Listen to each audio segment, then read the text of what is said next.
matches with Botswana side into the southwest. We call it Okavango River. The Okavango River spills out into gigantic delta. That's when it turned into Okavango Delta. And then Okavango Deltas join the two rivers known as Linyanti and the Kwandu River. The Kwandu and Linyanti verify here into the Chobe, but one river with different names. And via Zambezi plunge in there by the Vic Falls, finalize with the Indian Ocean. So otherwise, that's how our terrain flow. Can you tell me? Yes. Everyone refers it to the big falls. What is it in their native language? What do they call the falls? We call it Mosiwa Tunya. Mosiwa Tunya means the smoke with thunders. In the Victoria Falls, what you see when you approach there is all the big steam, sort of,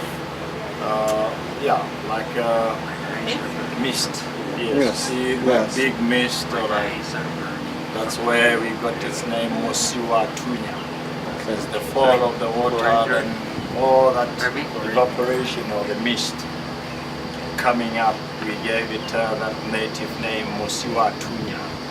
And what language is that from? That's Botswana. Botswana. Yes, Botswana. The other side of the river, they give side, it I wouldn't be really sure what they will call it, but that's the local common name. If one wanted to go over to the falls, he will say, I'm taking a trip to Mosiwa Tunya. And then I would understand, oh, he's going to the smoke which is thunder.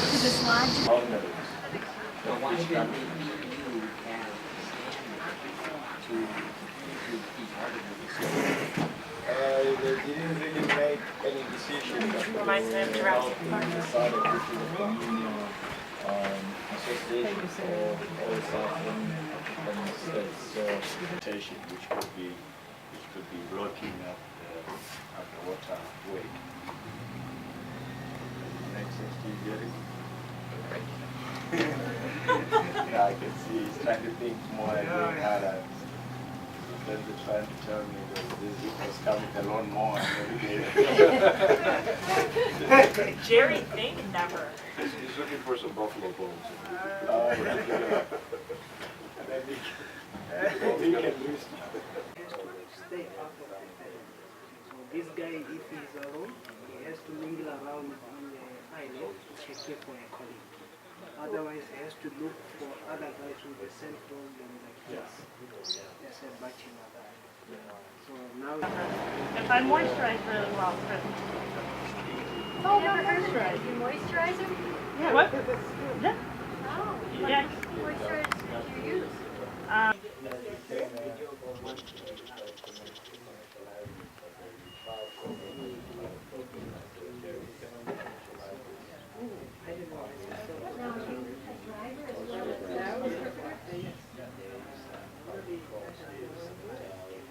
Oh, you did?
We counted 16.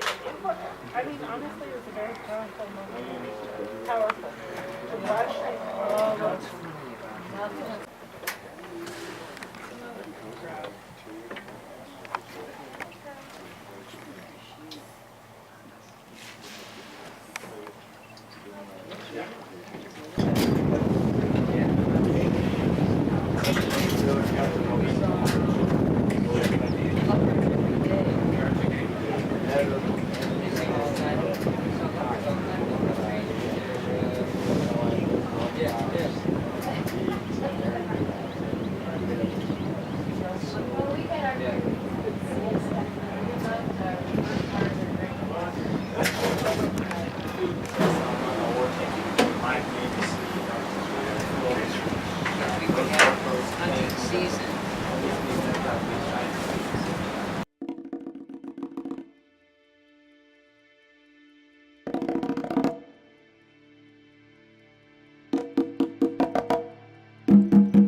So the dance you just enjoyed, it's a Basarwa dance or the koi, the sand.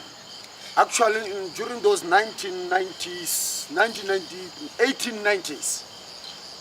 when there was one of the community was sick, that person was taken to the traditional healer. The song you saw, the guy was sick, he was in front, then the community was supporting him, they were taking him to the traditional doctor, then the traditional doctor failed to heal the sick person, which means the gentleman ended up dying. So this was just a funeral song, and the community, they were sad, as you saw, their song was down, and they were down with their morale. It simply means the funeral arrangement for the Basara or the San. Then you can enjoy the next track of the song.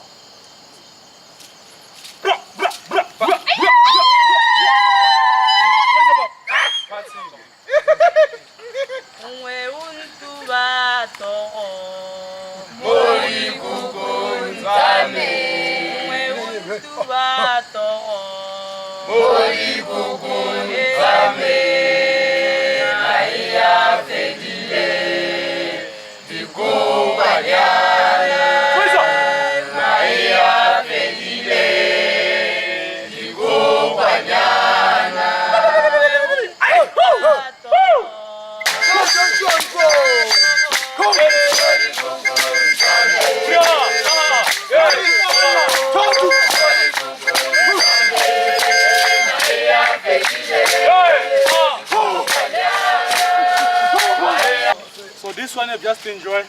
It's from one tribe here in Botswana called the Bangwat. So long time back here in Botswana, we didn't have these schools that we go to nowadays for education. At the age of 12 to 15, that's puberty stage. Boys and girls were sent in the initiation schools in the bush. And these initiation schools were separate. There was one for girls, which was called Boja. And there was one for guys, which was called Dibohwe. And after a certain time, when elders thought these kids have required certain skills of life making, they were welcomed back at the village meeting place. In Botswana we call Kotu. So they used this type of dance to entertain their elders who were there to welcome them back home. And for those who were lucky, they could find marriage through this type of dancing.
A review of today's event starts by saying goodbyes to Sarandella campsite and our new fond friends, the Camp Help. They were a joy to have to assist us in our every needs.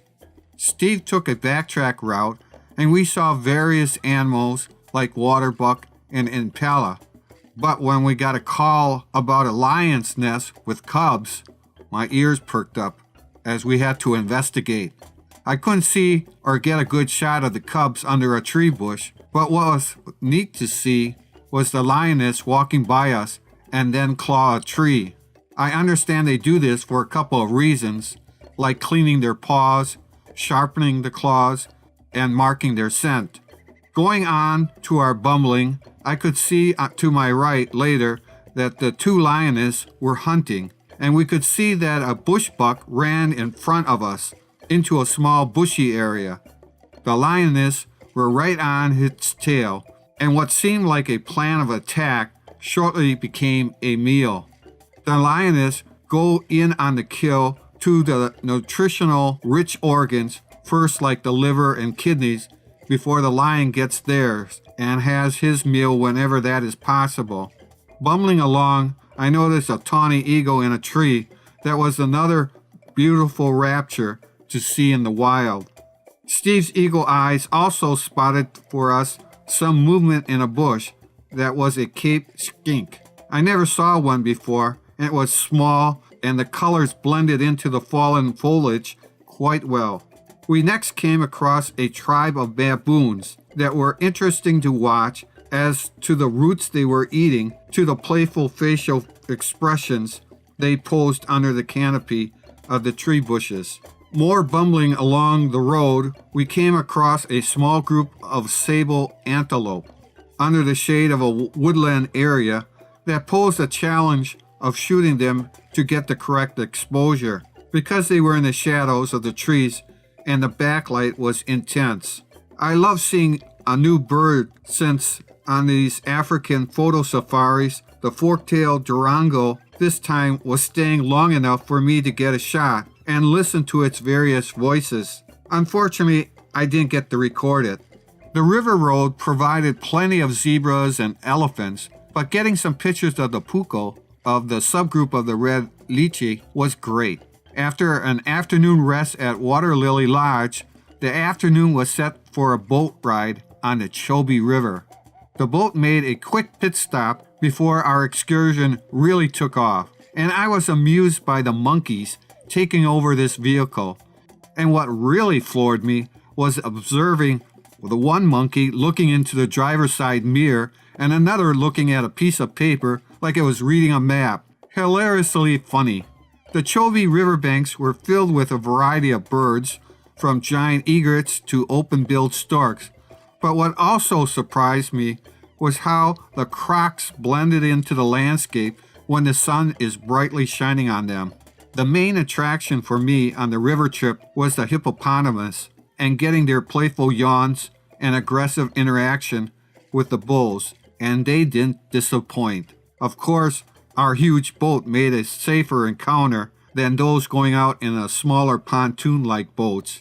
The African sunset was ablaze with blood-red skies as we headed back for our evening meal and entertainment at the Water Lily Lodge in Kasane.